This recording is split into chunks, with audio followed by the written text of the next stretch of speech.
Kenapa hari Jumat menjadi godaan yang paling kuat? Kamu tahu Jumat, especially pada musim Prapaskah ini, Jumat dia boleh makan daging. Tapi hari Jumatlah tarikan yang menggoda. Saudara-saudari yang terkasihi dalam nama Tuhan, firman Tuhan pada hari ini adalah firman Tuhan yang hidup. Reality juga terjadi kepada setiap kita, di mana kita juga dicobai oleh kuasa iblis. Saudara dan saudari, apakah yang harus kita lakukan apabila kita sedang dicobai atau dalam keadaan yang penuh dengan penderitaan dalam hidup? Apa yang harus kita lakukan? Seringkali kita merasa seolah-olah hilang akal, tidak ada jalan, cobaan datang demi cobaan, penyakit demi penyakit, penceraian, kematian orang yang disayangi. Semua ini membuatkan kita merasakan seolah-olah kita itu seperti tidak ada lagi langkah yang harus diambil. Panik, takut, ragu, bercampur bermacam rasa, sehingga kita merasakan di manakah Tuhan. Yesus dicobai di padang gurun. Kita juga dicobai dalam setiap kehidupan kita. Hari ini dikuatkan dengan firman Tuhan yang dapat memberikan kita jawaban di atas segala keraguan, ketakutan, di mana dalam bacaan Injil kita melihat Yesus dicobai oleh iblis setelah dia berpuasa selama 40 hari 40 malam.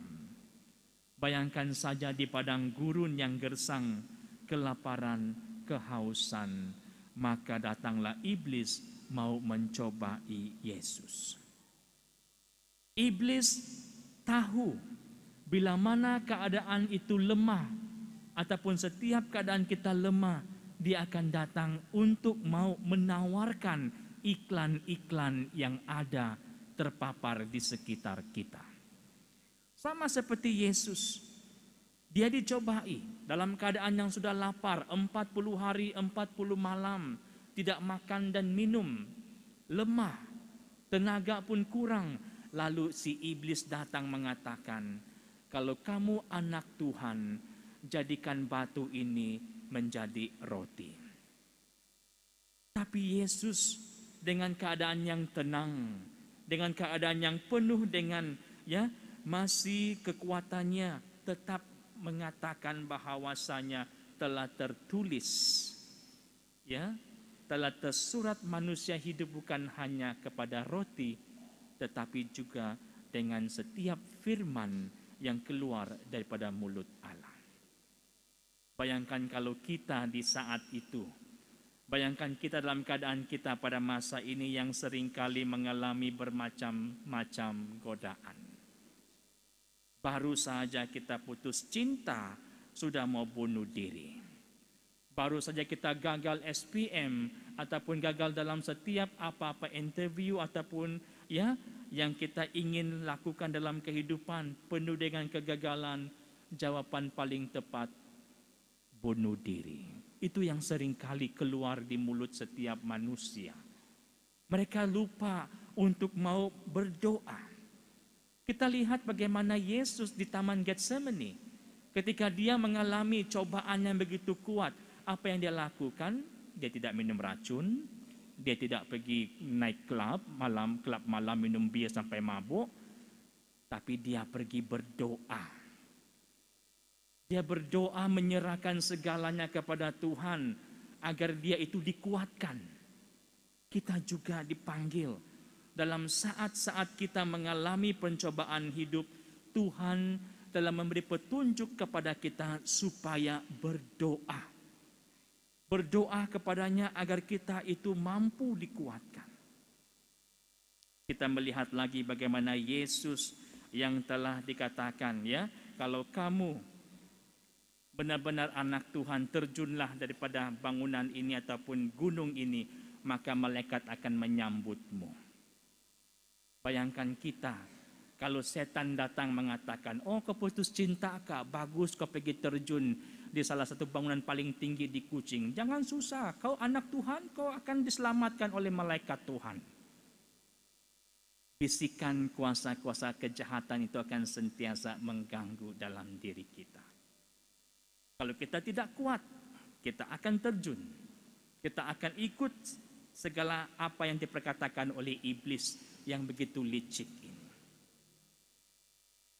Yang ketiga, kita melihat bagaimana Yesus yang dibawa juga ke gunung yang paling tinggi itu mengatakan, kalau kamu sujud di hadapan aku, segala kuasa di dunia ini adalah milikmu. Bayangkan kita kalau berada di tempat sama. Bila kita dikatakan, kalau kamu mau mengikut setiap perkataanku, semua kuasa yang ada padaku aku berikan kepada kamu. Semua kelapa sawit punya ladang ini kau punya. Semua pokok getah ini kau punya. Semua ini kau punya tanah. Bagi mereka yang gila kuasa, gila harta, akan mengatakan iya. Tapi bagi mereka yang tidak gila dengan kuasa, akan mengatakan tidak, saya tidak memerlukan semua ini. Saya cuma mau memerlukan kehidupan yang sempurna. Kita lihat dalam pembacaan pertama bagaimana Adam dan juga Hawa itu yang juga dicobai oleh iblis. Tuhan mengatakan kepada mereka, semua makanan, pokok-pokok, buah-buahan ini kamu boleh makan, jangan yang satu itu. Tapi apa? Setan pandai, dia mengatakan, jangan dengar cakap Tuhan, dia tidak mau kamu tahu segala-galanya, karena pokok itu mempunyai satu rahasia tersimpan. Bila kamu mengetahui, bila kamu makan buah ini, kamu akan jadi bijaksana. Kamu akan menjadi serupa seperti Tuhan. Apalagi manusia. Ya, saya mau. Saya ingin melihat semua. Saya ingin tahu. Saya ingin jadi bijak. Dia makan. Apa terjadi? Mereka malu. Karena mereka malu berhadapan dengan Tuhan. Karena mereka telah berbuat dosa. Saya bilang dalam hati saya, nasib baik ular itu bukan datang di Asia pada masa itu. Kalau datang pergi Sarawak atau Sabah, habis kena buat tabas untuk minum. Belum sempat dia punya misi, sudah kena potong buat sup. Ya, nasib baik terjadi di negara sana yang tidak tahu makan ular. Ya, kalau di sini Allah kirim salam, tidak sampai 1 menit kau bercakap ular, mati kau kena buat sup. Saudara-saudari, Tuhan mau agar kita itu tetap percaya kepada Dia. Tuhan mau agar kita itu terbuka hati untuk mau menerima akan Yesus. Baru-baru ini kita melihat saja sendiri tentang penerimaan abu di kepala. Seluruh gereja penuh dengan manusia. Saya bilang, dari mana mereka datang? Kiri kanan penuh, atas bawah penuh, tempat parking. Saya tanya di kampung-kampung juga melimpah umatnya. Heran bin ajaib. Hanya bertimbun masa Rabu Abu. Saya tanya, kenapa datang Rabu Abu? Mesti Father, karena Rabu Abu itu penting. Dari tanah kita datang, dari tanah kita kembali. Saya bilang, iya, itu tanda abu, penerimaan abu itu tanda kita memulakan musim Prapaskah, musim untuk kita mau masuk berjalan bersama Yesus. Tidak ada gunanya kamu terima abu 1 karung pun di kepala kamu, kalau kamu tidak bertobat, tidak ada guna. Tapi Father sayanglah, tahun ini ya terima abu sikit saja, tapi di kepala tidak nampak pun. Kalau selalunya kami kalau terima abu salib di sini, lepas gereja selfie. Saya sudah, kamu bila lagi? Peng. Itu banyak kali. Sekarang susah Father, tidak cukup. Saya bilang tidak apa. Kamu pulang rumah ada kuali kan di dapur kamu. Kamu pusing belakang kuali itu hitam kan? Kamu sebab. Bertobatlah, percayalah kepada Injil. hitam. Lepas itu kamu pergi di Facebook, saya sudah, kamu bilang lagi. Ya. Bukan itu yang menentukan iman kita. Setiap minggu Tuhan hadir dalam perjamuan kudus. Hidup untuk membuatkan kita supaya diselamatkan. Tapi kita hanya pilih Rabu-Abu. Ya, saya bilang, kenapa tidak ya setiap hari Minggu itu terima abu penuh gereja. Setiap minggu simpan hitam di kepala mereka supaya mereka datang pergi gereja. Tuhan mengundang kita setiap hari Minggu dan setiap perayaan Misa Kudus karena Dia hadir. Hadir untuk mau membuatkan kita supaya itu kuat. Iman kita jangan goyang bila mana ada kuasa kegelapan yang datang. Pastikan kita juga tidak goyang. Pastikan kita terus dikuatkan dengan kuasa firman Tuhan yang hidup. Tapi susah. Baru-baru ini pada juga didatangi satu case. Ini reality terjadi. Anak ini handsome macam saya, umur 20 tahun, tapi mempunyai girlfriend 28 tahun. Sudah berkawin, sudah mempunyai anak, mempunyai suami, tapi anak ini mengatakan, saya suka dia. Dalam hati saya mengatakan kepada dia, kamu buta sih. Cinta tidak mengenal usia. Itu yang sering kali orang mengatakan, Father, biar usia saya 19 tahun, saya punya istri 38 tahun, sanggup ku kawin. Ya, karena cinta tidak mengenal usia. Tapi saya mengatakan, salah.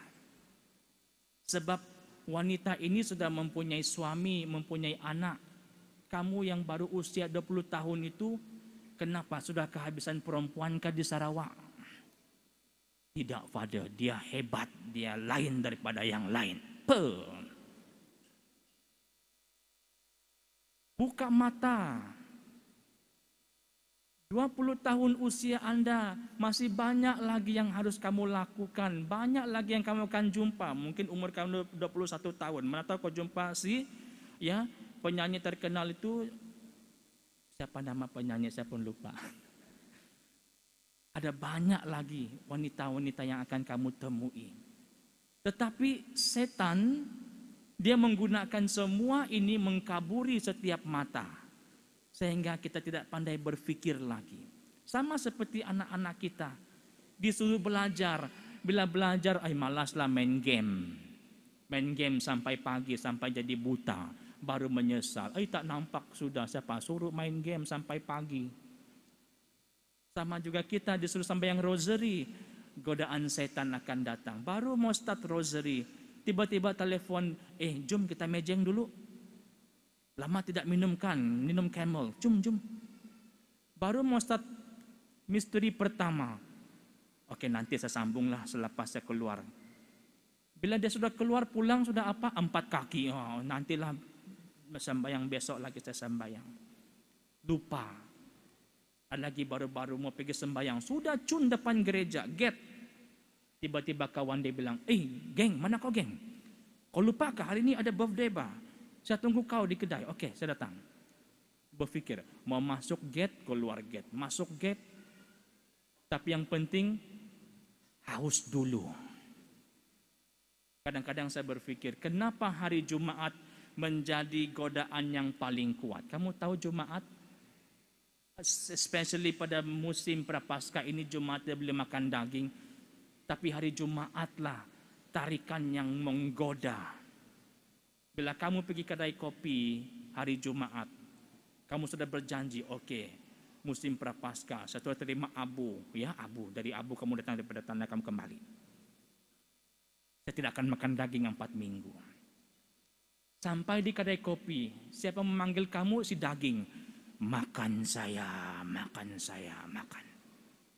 Ya, aduh Father, Hari-hari biasa dari Isnin sampai Kamis tidak saya macam ini. Tapi bila hari Jumat, daging itu tidak sedap pun jadi sedap. Merah-merah, panas-panas, bau dia lagi. Susah campur biak. Ya, godaan setan bilang, bodoh kau tidak makan. Makanlah, depan mata kau sudah ada. Kau nampak daging itu, makan. Lalu ada yang termakan, telepon Father. Father, ya kenapa? Saya tersilap. Saya lupa hari ini hari Jumat. Kenapa hari Jumat saya makan daging? Sudah dalam perut Father. Macam mana? Mau kasih keluar ke Father? Saya bilang sudah talanlah. Tapi jangan, ya, kamu ulangi lagi. Ganti hari yang baru. Tapi jangan ambil ini sebagai escape ya. Nanti dong bilang, oh Father Don bilang lepas kau makan daging ganti hari 5, ganti lagi hari yang lain. Bukan, kalau kita tersilap, tiba termakan di dalam sana. Bukan kamu sengaja, oh ya ada yang pura-pura tuh, oh tiba-tiba sudah makan, oh benar, okelah saya ganti hari yang lain. Jangan sengaja ya. Itu bagi mereka yang tersengaja tidak tahu, mereka termakan. Jadi godaan-godaan akan datang untuk sentiasa membuatkan kita itu jatuh daripada dosa. Ini termasuklah kepada gila kuasa. Apabila mereka mendapat pekerjaan yang baru, kenaikan pangkat, pasti ada di sekeliling kita itu yang akan cemburu. Demikian juga bagi mereka yang sakit, ya, contohnya orang yang telah menerima penyakit kanser. Mereka mengatakan ini tentu perbuatan orang. Sudah realiti penyakit kanser itu penyakit badan. Tapi dia mengatakan pasti saya punya jiran yang buat saya kasih dukun. Apa dia pergi buat? Dia pergi jumpa, minta tengok-tengok. Sama seperti tadi, misa pagi jam 7. Saya mengatakan kepada umat, dalam gereja ini ada beberapa orang yang pakai jimat. Semua tengok satu sama lain. Saya bilang, kamu tahu siapa diri kamu. Bertobatlah. Baru-baru ini juga datang daripada Bintulu. Dia mengatakan, Father, tolong doa saya. Kenapa? Saya sudah pergi jumpa dokter, scan, semua segala-galanya, tidak ada penyakit. Apa yang terjadi dengan saya? Ada kamu berdoa, ada kamu pergi misa kudus. Jangan cakap, Father, semua saya buat. Jam 6 pagi saya bangun, saya rosary dulu. Jam 7 saya pergi misa kudus. Lepas itu setiap hari Minggu muka saya tidak akan miss di gereja. Divine Mercy, jangan cakap Father, jam 3 pagi semua saya buat. Tapi kenapa saya masih sakit? Lalu saya doa, saya mengatakan, benar kamu ini orang yang benar-benar jujur di hadapan Tuhan? Jujur Father, demi Tuhan saya bersumpah. Bila saya doa, saya bilang kamu tidak jujur sama Tuhan. Kamu berdoa dan berdoa tapi kamu tidak kenal siapa Tuhan Yesus. Kamu berdoa, itu pekerjaan baik. Tapi kamu tidak percaya Tuhan sepenuhnya. Saya takut nanti kamu berdoa kamu terlimpas surga. Ya, karena kamu tidak kenal mana satu pintu surga, kamu jalan saja. Sebab apa yang terjadi pada kamu buat rosary, kamu pergi misa kudus, kamu divine mercy, kamu semua buat, tapi kamu tidak tahu siapa penyelamat. Kenapa? Dalam dompet kamu itu kamu ada simpan itu jimat warna kuning. Di rumah kamu simpan 4 penjuru. Kamu bilang tadi kamu orang yang jujur. Tapi bila kuasa Roh Kudus sudah bekerja, tidak ada yang tersembunyi. Lalu dia menangis, dia mengatakan minta maaf Father. Saya minta maaf, saya bertobat. Tadi kau bilang kau tidak ada jumpa dukun, kenapa?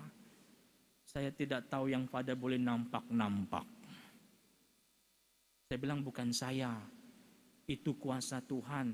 Jujur sama Tuhan, kamu akan sembuh. Kalau kita tidak jujur di hadapan Tuhan, setan ini akan terus mencobai kita, menggunakan kita. Malaikat bilang berdoa. Setan bilang, buat apa kau doa? Kau sembahyang hari Minggu, kau pulang rumah, kau macam setan juga. Itu iblis ya. Dia sentiasa buat kita supaya tidak mempunyai iman. Iblis akan mengatakan, kau sembahyang rosari setiap hari, kau pergi misa kudus setiap hari, kau pulang rumah tengok gaya kau macam setan juga. Tapi malaikat bilang, doa terus, doa terus. Malaikat sentiasa, Tuhan itu sentiasa mau agar kita supaya mendekati Dia. Tapi setan mau menarik kita untuk tidak mau mengenali Yesus. Itu saya pada mengatakan, setiap kali kita buka Alkitab, kenapa kita harus mau tidur? Kenapa kita tidak boleh terus habiskan ayat itu sampai ke penghujung? Karena iblis tidak mau kita tahu rahasia tentang surga. Iblis mau agar kita baru memula, dia akan coba buat pikiran kita itu supaya kalau bukan lapar, mengantuk. Dia tidak mau kita tahu rahasia sebenar tentang Alkitab ini. Dia mau kita supaya disesatkan. Saya itu ramai orang tersesat. Mereka pergi gereja setiap minggu, tapi mereka di luar pergi jumpa dukun. Mereka tidak percaya kuasa Tuhan ini yang boleh menyembuhkan mereka. Mereka tidak percaya bahwa melalui dengan cinta kasih Tuhan ini mereka dapat disembuhkan. Saudara-saudari, marilah dalam misa Prapaskah yang pertama ini kita mohon kekuatan daripada Tuhan agar kita dijauhi daripada segala godaan-godaan iblis, agar kita dijauhi daripada segala perangkap-perangkap daripada kuasa kegelapan ini yang coba mengkaburkan pandangan kita untuk melihat kuasa Yesus yang sebenar. Maka dengan ini marilah dengan berkat kuasa Tuhan untuk sentiasa memberikan kita kekuatan. Tuhan memberkati.